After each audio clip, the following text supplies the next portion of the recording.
اعوذ باللہ من الشیطان الرجیم، بسم اللہ الرحمن الرحیم۔ عزیز طلبہ و طالبات، امید ہے آپ لوگ خیریت سے ہوں گے۔ آخری لیکچر میں ہم نے الاشباہ والنظائر جو ابن نجیم رحمہ اللہ کی کتاب ہے اس کا تعارف اور جائزہ پڑھا۔ آج ہم علم حدیث کی طرف رجوع کرتے ہیں اور حدیث کے ذخائر میں سے ایک بڑے ذخیرے کا تعارف پڑھتے ہیں۔ مصابیح السنہ کے نام سے جو احادیث نبویہ کا ذخیرہ مرتب کیا گیا تھا، اس کا تعارف، اس کی خصوصیات اور اس کے منہج و اسلوب کے حوالے سے ہم دیکھتے ہیں۔ مصابیح السنہ کے نام سے احادیث نبویہ کا مجموعہ شیخ ابو محمد حسین بن مسعود الفراء یا بغوی رحمہ اللہ کا مرتب کردہ ذخیرہ حدیث ہے۔ امام بغوی رحمہ اللہ خراسان کے ایریے میں کے علاقے میں پیدا ہوئی ہے۔ بغشور کے نام سے ایک جگہ جس کے بارے میں کہا جاتا ہے کہ پھر شور اس سے حذف ہوا اور صرف بغ رہ گیا، تو اس کی نسبت سے آپ بغوی کہلاتے ہیں۔ فراء کے نسبت سے جو ہے وہ ایک معروف نحوی بھی موجود ہیں ہماری علمی تاریخ میں، تو وہ یہاں پر مراد نہیں ہے۔ فراء نحوی جو ہے وہ الگ عالم ہے۔ امام بغوی کو بھی فراء کی نسبت سے یاد کیا جاتا ہے، اور چمڑا رنگنے والے یا دباغت کرنے والے کو فراء کہا گیا، جس کی شاید ان کی فیملی میں، بلکہ بعض نے لکھا کہ ان کے والد صاحب جو ہے وہ یہ کام کرتے تھے، اس نسبت سے ان کو فراء کہا گیا۔ 432 ہجری میں یا 434 ہجری میں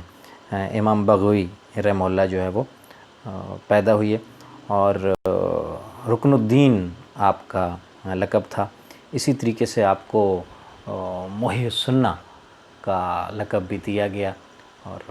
تاش کبری زادہ نے ایک جگہ پہ لکھا ہے کہ اس لقب کی بنیاد یہ بات بنی کہ آپ کو نبی علیہ الصلوۃ والسلام کی زیارت ہوئی جب آپ نے شرح السنہ کے نام سے کتاب مرتب کی، تو نبی علیہ الصلوۃ والسلام نے جو ہے وہ خوشخبری دی اور کہا کہ تم نے جو ہے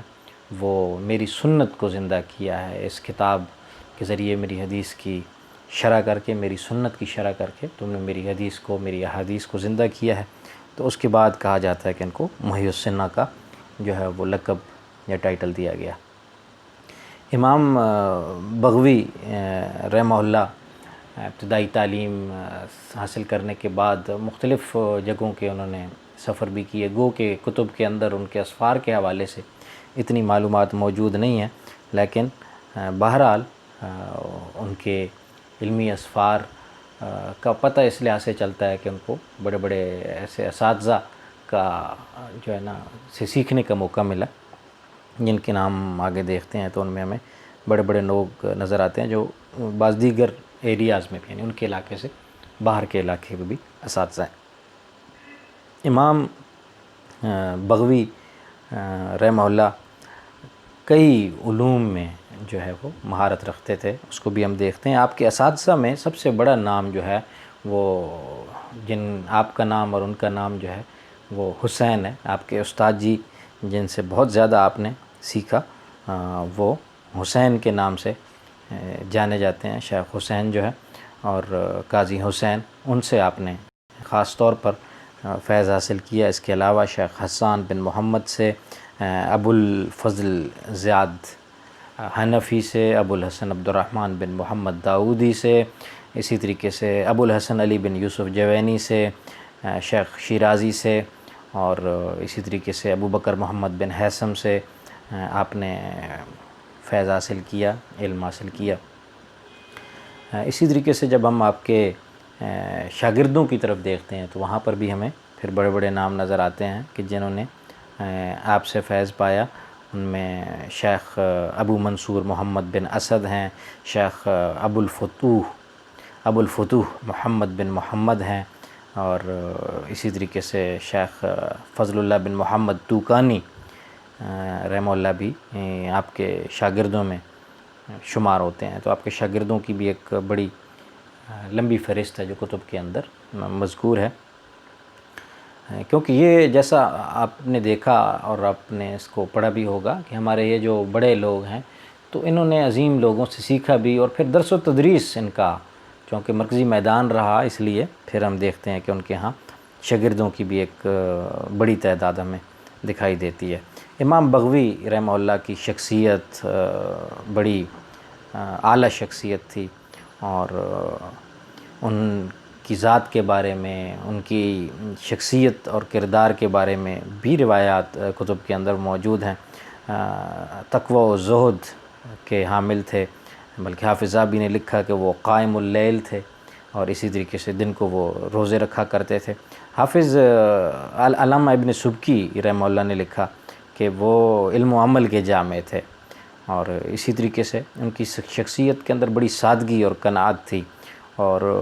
بہت روکھا سوکھا کھا لیتے تھے، سادہ سے کپڑے پہن لیے، اور پگڑی باندھنے کے حوالے سے بھی روایات ملتی ہیں کہ ایک پگڑی سی باندھتے تھے اور سادہ خوراک تھی۔ اسی طریقے سے صفائی اور ستھرائی کا بہت اہتمام کرتے تھے، اور طہارت اور وضو کے بغیر وہ درس نہیں دیتے تھے، تو یہ ان کا بڑا معمول رہا۔ ان کو جب ہم ان کے میادین کی طرف دیکھتے ہیں تو ان کی علمی خدمات کے میادین 3 بڑے شعبوں کے اندر، یعنی ہم انہیں ہمہ جہت شخصیت کہہ سکتے ہیں کہ تفسیر کے اندر، حدیث کے اندر اور فقہ کے اندر علوم دینیہ کے 3 بڑے میادین، تفسیر، حدیث اور فقہ، تینوں میں شیخ نے جو ہے وہ کام کیا اور کارہائے نمایاں سر انجام دیے۔ تفسیر بغوی کے نام سے، جو معالم التنزیل کے نام سے ہمارے پاس تفسیر ہے، وہ تفسیر بغوی ہے اور بڑی معروف تفسیر ہے، اور معصوری تفاسیر کے اندر اس کا ایک بڑا مقام و مرتبہ ہے۔ بلکہ ابن تیمیہ رحمہ اللہ کے ہاں کے سامنے جب 3 کتابوں کا یا 3 علماء کے کاموں کا تذکرہ ہوا اس حوالے سے کہ کس کو ترجیح دیں گے تفاسیر کے اندر، تفاسیر کے حوالے سے، تو انہوں نے تفسیر بغوی کو جو ہے وہ ترجیح دی تھی۔ تو تفسیر بغوی جو ہے آج ہمارے پاس اردو ترجمے کی صورت میں بھی موجود ہے، ادارہ تالیفات اشرفیہ نے ملتان سے اس کا ترجمہ شائع کیا ہے، تو یہ شیخ کی ایک بڑی کاوش ہے جو آج ہمارے پاس موجود ہے۔ اس کے علاوہ اور بھی دیگر کتب ہیں شیخ نے جو تحریر کی ہیں، جن میں شرح السنہ کے نام سے بھی ان کی کتاب ہے جو جس کا تذکرہ کتب کے اندر ہمیں ملتا ہے۔ اس کے علاوہ جو مصابیح السنہ کے نام سے کتاب مرتب کی، اسی طریقے سے الجمع بین الصحیحین ہے، اور جامع ترمذی کی شرح ہے، الکفایہ فی القراءۃ کے نام سے کتاب لکھی، معجم الشیوخ، التہذیب فی الفقہ، فقہ کے اندر جو ہے وہ کام کیا، اور جو اس طرح کی بعض دیگر کتب جو ہیں، شرح السنہ جس کا میں نے ذکر کیا، وہ بھی شیخ کی کتب میں سے ایک اہم اور نمائندہ کتاب ہے۔ تو شیخ بغوی رحمہ اللہ نے 3 بڑے میادین کے اندر جو ہے وہ کارہائے نمایاں سر انجام دیے۔ آپ شافعی مذہب کے نامور اور نمائندہ ائمہ میں شمار ہوتے ہیں امام بغوی رحمہ اللہ۔ امام بغوی رحمۃ اللہ علیہ کے کام کے حوالے سے بھی، اور جیسا میں نے ذکر کیا ائمہ نے ان کی شخصیت کے بارے میں بہت ساری آراء جو ہے وہ اپنے ہاں ذکر کی ہیں، نقل کی ہیں کہ بڑی اعلیٰ شخصیت، علمی اعتبار سے بھی، علم و فضل کے اعتبار سے جو ان کا مقام ہے وہ بڑا بلند ہے۔ امام بغوی رحمہ اللہ نے احادیث نبویہ کا جو نسخہ مرتب کیا وہ مصابیح السنہ کے نام سے جو ہے وہ جانا جاتا ہے، اور مصباح سے، مصباح چراغ کو کہتے ہیں، اور کہا جاتا ہے کہ اس کا جو ٹائٹل ہے یہ آپ ہی کی تحریر سے جو ہے وہ نکلتا ہے، جو آپ نے دیباچے کے اندر جس کا تذکرہ کیا ہے۔ اس کو کتاب المصابیح بھی اور مصابیح السنہ کے نام سے بھی جانا جاتا ہے، اور علماء میں اختلافی آراء ہیں اس کتاب کے نام کے حوالے سے، اور حاجی خلیفہ نے کشف الظنون میں، خطیب بغدادی نے، شیخ قطانی نے جو الرسالہ المستطرفہ والے ہیں انہوں نے، اور معروف مستشرق بروکلمان نے، ان کا یہ نقطہ نظر ہے کہ مصابیح السنہ کتاب کا نام ہے، اور یہی معروف اس کا نام ہے۔ لیکن بعض علماء کہتے ہیں کہ نہیں، اختلافی رائے رکھتے ہیں، وہ کہتے ہیں اس کا نام مصابیح الدجا ہے، المصابیح فی الحدیث ہے، المصابیح فی الصحاح والحسان ہے، اور صرف المصابیح ہے۔ تو مختلف طرح کے نام جو ہے یا ان کے اس حوالے سے تذکرے جو ہے وہ ہمیں ملتے ہیں۔ امام بغوی کی یہ کتاب جو ہے وہ احادیث نبویہ کا ایک بڑا ذخیرہ ہے، اور اس کو انہوں نے ابواب و فصول میں تقسیم کیا ہے، اور ہر باب کی جو ہے وہ شیخ نے 2 فصلیں بنائی ہیں، ایک کو صحاح کا عنوان دیا ہے اور ایک کو حسان کے عنوان سے ذکر کیا ہے۔ اور اسی طریقے سے یہ جو 2 حصوں میں تقسیم کیا ہے، تو الصحاح سے وہ یہ مراد لیتے ہیں کہ یہاں پر وہ حدیث نقل کریں گے جو امام بخاری نے اور امام مسلم نے اپنے ہاں صحیحین کے اندر ذکر کی ہیں، تو وہ احادیث جو ہے انہوں نے الصحاح کے اندر نقل کی ہیں۔ اور حسان کے ٹائٹل کے تحت انہوں نے جو سنن ابی داؤد ہے، سنن ترمذی ہے، سنن نسائی ہے، سنن ابن ماجہ ہے، اور سنن دارمی وغیرہ کی احادیث ہیں میں موجودہ احادیث ہیں، ان سے احادیث لے کر جو ہے وہ اس کے اندر ذکر کی ہیں۔ امام بغوی رحمہ اللہ نے فقہی اعتبار سے بڑے خوبصورت پیرائے میں احادیث کو مرتب کیا، اور یہ ترتیب ایک عمدہ اور بہترین ترتیب ہے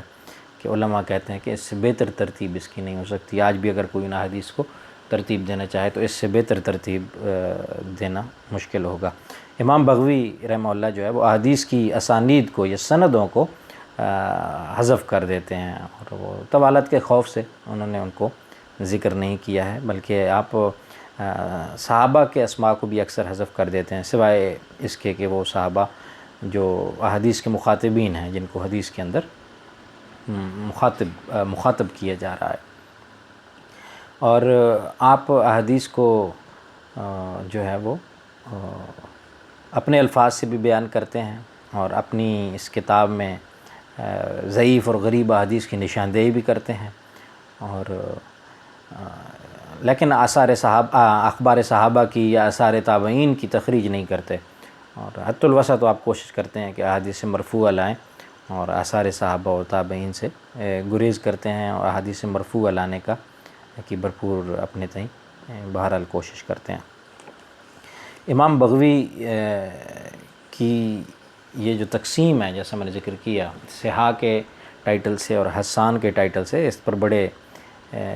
بڑی بحث ہے اہل علم کے ہاں۔ امام نووی نے اس کے بارے میں لکھا، اور جو ہے وہ تنقید کی، اسی طریقے سے بعض دیگر لوگوں نے بھی اس کے حوالے سے لکھا، اور بعض نے پھر اس تنقید یا ناقدین کی تنقیدی آراء کا جو ہے وہ رد بھی لکھا، اور کہا کہ امام نووی یہ اپنی مصطلحات ہیں ان کی، اور اس سے جو وہ مراد لے رہے ہوتے ہیں یہ وہ ان کا اپنا ایک خاص نقطہ نظر ہے، اور اس سے یعنی صحیح کے اندر وہ صرف صحیح روایات نہیں بلکہ صحیح بخاری سے مسلم کی روایات لے لیتے ہیں، اور حسان کے اندر وہ جو ہے وہ دیگر کتب سے احادیث، جیسے میں نے ذکر کیا، سنن ترمذی سے، سنن نسائی وغیرہ سے لے لیتے ہیں احادیث نبویہ۔ تو امام صاحب کی اپنی یہ مصطلحات ہیں، جیسے بعض دیگر محدثین کے ہاں بھی ہمیں اس طرح کی مصطلحات دکھائی دیتے ہیں۔ امام بغوی رحمہ اللہ کی یہ کتاب، مرتب کردہ کتاب جو ہے وہ ایسی ہے کہ جس نے بڑے پیمانے پر اہل علم کو اپنی طرف متوجہ کیا، اور اہل علم نے اس کتاب کے حوالے سے بھی بڑا کام کیا۔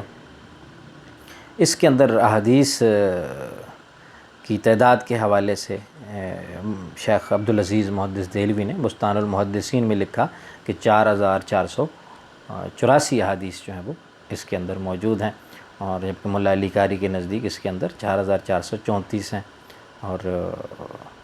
اس کے اندر صحیح بخاری کی جو روایات ہیں وہ 325 کے قریب ہیں، صحیح مسلم کی روایات جو ہیں وہ 175 کے قریب ہیں، اور امام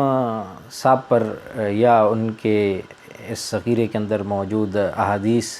پر اعتراض کے حوالے سے بھی علماء کا ایک طبقہ سامنے آیا،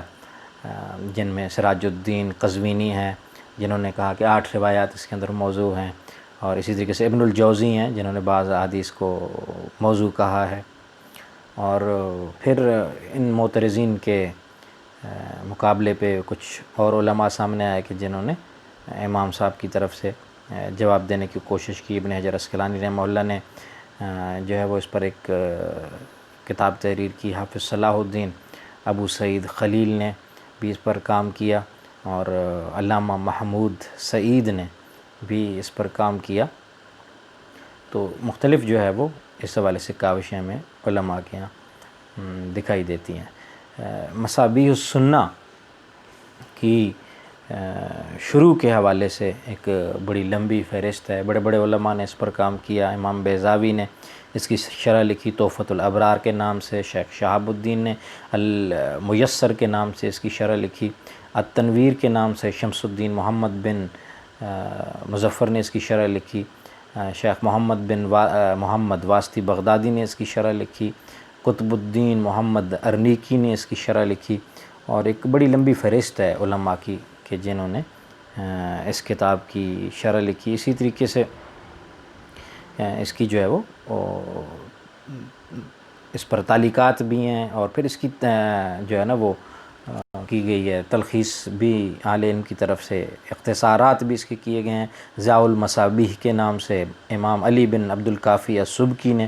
اس کا اختصار کیا، مختصر المصابیح کے نام سے عبد القاہر بن عبداللہ سہروردی کی کتاب جو ہے وہ ملتی ہے جس میں انہوں نے اس کا اختصار کیا ہے۔ التخاریج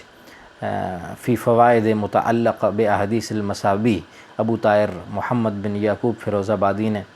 جو ہے وہ اس پر کام کیا۔ تو امام بغوی رحمہ اللہ کی اس کتاب پر بہت سارے علماء نے اپنے اپنے انداز میں جو ہے وہ کام کیا ہے، اور آج بھی یعنی اس پر کام ہو رہا ہے اور علماء اس پر لکھ رہے ہیں۔ اس کے بعد جو ہے وہ دوسرا مجموعہ جو مشکات المصابیح کے نام سے ہے، جو اسی کی بنیاد پر بلکہ اس کا تکملہ ہے، اس کے بارے میں بھی ہم پڑھیں گے۔ امام بغوی رحمہ اللہ جو ہے وہ 516 ہجری میں، اور بعض نے کہا کہ 510 ہجری میں فوت ہوئی ہے، اور مرو شہر کے قریب جو ہے، مرو شہر کے اندر جو ہے وہ مقبرہ یا آپ کی قبر جو ہے وہ وہاں پہ بنائی گئی، اور آپ کو اپنے استاد قاضی حسین کے بالکل پہلو میں دفن کیا گیا۔ امام بغوی رحمہ اللہ کے تعارف اور ان کی اس کتاب کے حوالے سے آپ جو ہے وہ کتب حدیث کے اندر سے بھی پڑھ سکتے ہیں، اور ان پر ان کی شروع کے جو ان کی کتاب کی شروع لکھی گئی ہیں ان کے شروع میں بھی ان کا تعارف ہے۔ اسی طریقے سے اردو دار معارف اسلامیہ سے آپ پڑھ سکتے ہیں، بلکہ بہتر ہوگا کہ آپ لوگ اس کی کوئی شرح دیکھ لیں، یا آگے ہم دیکھیں گے مشکات کی کوئی شرح دیکھ لیں، تو اس کے شروع میں مقدمے میں جو ہے وہ اس کا تعارف اور جائزہ جو ہے وہ آپ کو مل جائے گا، وہاں سے آپ اس کو پڑھ سکتے ہیں۔ آج بھی اس کی شروع لکھی جا رہی ہیں، اور ان کے حوالے سے بھی اگر کوئی آپ ایسے ریسرچ کا عنوان بنانا چاہے، وہ عربی میں ہے تو عربی میں بھی عالم عرب سے بھی اب بھی جو ہے وہ شروع لکھی جا رہی ہیں، اور یا اس میں کچھ عرصہ پہلے جو شروع لکھی گئیں اس پر بھی آپ کام کر سکتے ہیں۔ میں دیکھ رہا تھا کہ ان پر ایک مقالہ ہوا پنجاب یونیورسٹی میں، جو جس کا تذکرہ ملتا ہے کہ کسی صاحب نے ان کی خدمات حدیث اور فقہ کے حوالے سے کام کیا ہے، تو امام بغوی رحمہ اللہ کی۔ لیکن ان کی شروع میں سے اگر کسی شرح پر آپ میں سے کوئی کام کرنا چاہے، امید ہے کہ آپ لوگوں نے ان دنوں میں کوشش کی ہوگی کہ آپ لوگ جو ہے وہ اپنے تحقیقی مقالات کے لیے بھی عناوین دیکھیں اور ڈسکس کریں، اور کوشش کریں کہ وہ جو ہے آپ طے کر سکیں، اس لیے کہ جو ہی انشاءاللہ حالات بہتر ہوتے ہیں تو پھر آپ کا امتحان ہوگا، اور اس کے بعد پھر آپ کا وہ مرحلہ کہ جس کے اندر آپ نے ریسرچ کے عناوین جو ہے یا موضوعات جو ہے وہ ہم سے ڈسکس کرنے ہیں، اور پھر آپ کو وہ ٹائٹل جو ہے وہ فائنل کیا جائے گا۔ تو علم حدیث میں شغف رکھنے والے اس حوالے سے بھی چیزیں دیکھیں۔ اصل میں دیکھیں، یہ ساری چیزیں تلاش کرنے سے، پڑھنے سے، محنت کرنے سے ہیں۔ میں نے ذکر کیا ایک لگن ہو اور ایک جیسے ہم نے پڑھا امام ابن نجیم رحمہ اللہ کے حوالے سے کہ جنہوں نے مقدمے میں لکھا اپنے کہ میں نے جو ہے اپنی آنکھوں کو، اپنے ہاتھوں کو اور اپنی ذکر، اپنی شعور اور فکر کو بس اسی کام پہ لگا دیا. تو آپ دیکھیں کہ کتنا بڑا کام کر گئے. تو آپ لوگ بھی اگر ایک چیز طے کر لیں اور ایک ایریا کے اندر تو پھر بڑا آسان ہوگا. اصل میں مسئلہ یہ ہوتا ہے، مشکل اس لیے پیش آتی ہے کہ ہم لوگ کئی طرف بھاگ رہے ہوتے ہیں. ایسا نہیں ہونا چاہیے. جو نا ٹارگیٹڈ اپروچ کے ساتھ کہ میں نے یہ کرنا ہے تو بس یہ کرنا ہے، پھر اس حوالے سے آپ پڑھتے جائیں تو اس حوالے سے کئی چیزیں سامنے آتی جائیں گی. اور جب آپ اس میں مستقل لگے رہیں گے اور اس میں آگے تک جائیں گے تو یقین جانیے آپ پھر سجیسٹ کریں گے کہ اس موضوع پر کام نہیں ہوا ہے اور اس موضوع پر کام کرنے کی ضرورت ہے. تو امید ہے کہ آپ لوگ یہ کاوش اپنی طرف سے جو آپ کے ذمے کی چیزیں ہیں وہ آپ ان کو پورا کریں گے انشاءاللہ. اس کے بعد ہم مشکات المصابیح کے بارے میں بھی پڑھیں گے جو اس کا تکملہ ہے اور جو بڑے حصے پیمانے پہ بہت ساری جگہوں پہ مدارس دینیہ میں پڑھایا جاتا ہے. اور اس پر جو اتنا کام ہوا ہے پھر برصغیر کے علماء نے جو کام کیا ہے اس کا انشاءاللہ ہم جائزہ لیں گے. اللہ تبارک و تعالیٰ سے دعا ہے کہ اللہ تبارک و تعالیٰ ہمیں دین کا علم سیکھنے، سمجھنے اور اس پر عمل کرنے کی توفیق عطا فرمائے.